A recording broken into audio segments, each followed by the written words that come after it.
Brazil, a country renowned for its vast rainforests, its beautiful beaches, and its role in hosting the 2016 Olympics, is actually just another victim of gross aggregate statistics. Achieving improved water, sanitation, and hygiene is an important item on the agenda of many international development agencies for alleviating poverty and improving livelihoods. At face value, Brazil appears to be rather successful in providing adequate sanitation to over 90% of their 190 million population.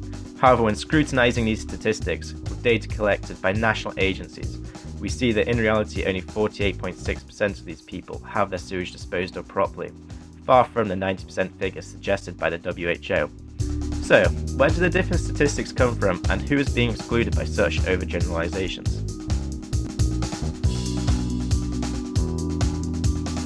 The notion of improved sanitation is a widely interpreted concept, and its precise definition is extremely dependent on the sources or scales one uses to study it. By comparing access to improved sanitation between the urban and the rural, we can begin to understand how it's easy to be misled by spatial scales. The WHO suggests that 88% of urban populations benefit from improved sanitation, compared to just 52% in rural areas, as one would rightly presume that rural areas have poorer sanitation. However, these statistics disguise the distinct challenges that high-density urban areas face relative to low-density rural areas. Although cities have greater infrastructure to dispose of waste, they also have to dispose of more waste, and this has resulted in city sewage systems operating at suboptimal levels and not actually being able to dispose of the waste it's reported to service. Thus, the city actually operates at a level below the national average in the provision of improved sanitation, depending on what source you use. Using aggregate statistics is clearly not reliable for smaller scale analysis because issues such as improved sanitation are often more complicated than the binary manner that they are presented in. Put into context, goals such as SDG 6 have a more than quantitative reality, meaning that indicators used to measure them often don't correlate to the success of achieving them, and this can be extensively seen through the study of favelas in Rio. These are communities that account for about 25% of Rio's population, yet are still excluded from such aggregate statistics about cities' progress. Rio favelas are not alone either. Research from Cahill suggests that over 250 million people worldwide are missing from data statistics because of what Lucy and Bachtel describe as limitations in coverage, granularity, and frequency. So, what is sanitation actually like in favelas, and is anything being done by governments to improve it? These gaps in stats and maps are actually home to some of the most diverse, creative, and resourceful people in Rio. Over the past 40 years, the government's stance on favela management has shifted from a process of eradication and eviction to one of strategic project-based upgrading and financial investments. One prominent and exceptionally successful scheme in improving basic sanitation services was the Favela Rio project launched in 1993. Various governmental and international stakeholders have cumulatively invested $1 billion over a 12-year period, improving 140 medium-sized favelas within Rio alone. The relative success and impacts on livelihoods of the scheme was measured through the satisfaction of people exposed to the improved sewage system, compared to the satisfaction experienced by those with non-improved systems. It's thought by the Brazilian Institute for the Organization of Civil Society that by increasing investment from 0.22% of GDP to 0.63%, universalized sanitation could be achieved across Brazil.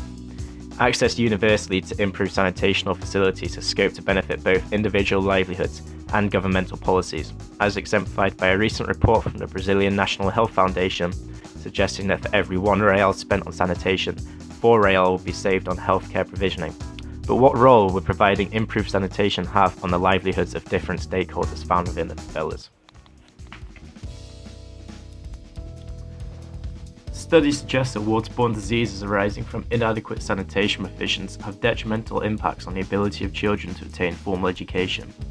The WHO in 2005 showed that parasitic worm infections caused an average IQ loss of 3.75 points per episode, and cases of diarrhea have been associated with diminished cognitive function. The scale of this problem in Roshina can be seen using measures of average years in school. In Brazil, it's thought to be about 15 years, but in Roshina, children receive an average of 4.1 years. Whilst these statistics must be accounted for in relation to a variety of socio-cultural factors, the correlation between sanitation-related disease and reduced intelligence is well founded.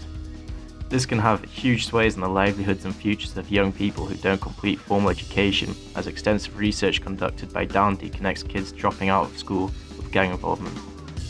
Children and their livelihoods are not the only group that suffer disproportionately from inadequate sanitation, and recently gender has been a prominent focus in development theory. The informal economy operates beyond common law and regulation, thus many workplaces lack basic sanitation provisions and workers' rights. This means that when women who make up most of the informal economy are forced to take time off work due to illness or to give care, they receive no sick pay and lack job security. This impacts their disposable income, which could have been spent on basic goods and services to make their livelihoods more fruitful.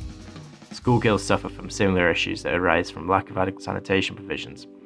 Studies from Carolina et al. Suggest that the lack of these provisions have resulted in absenteeism among girls to be up to 31%, resulting from the embarrassment felt by those who are in puberty and dealing with their periods. If young girls are missing on average more school days than boys, then this puts them at a severe educational disadvantage and often impacts their future success.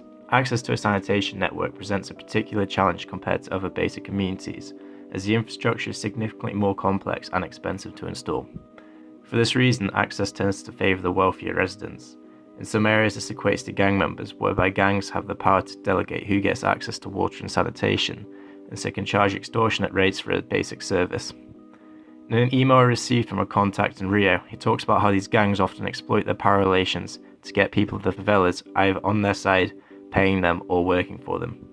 When combining this with the original state policy of service isolation, aiming to drive favela dwellers out, gangs and their members have traditionally prospered economically and socially from the lack of adequate sanitation. The many challenges facing favelas are most notable when looking at sanitation. The combination of informality, lack of investment, and a physical obstacle combine to make the formal provision of services a huge task.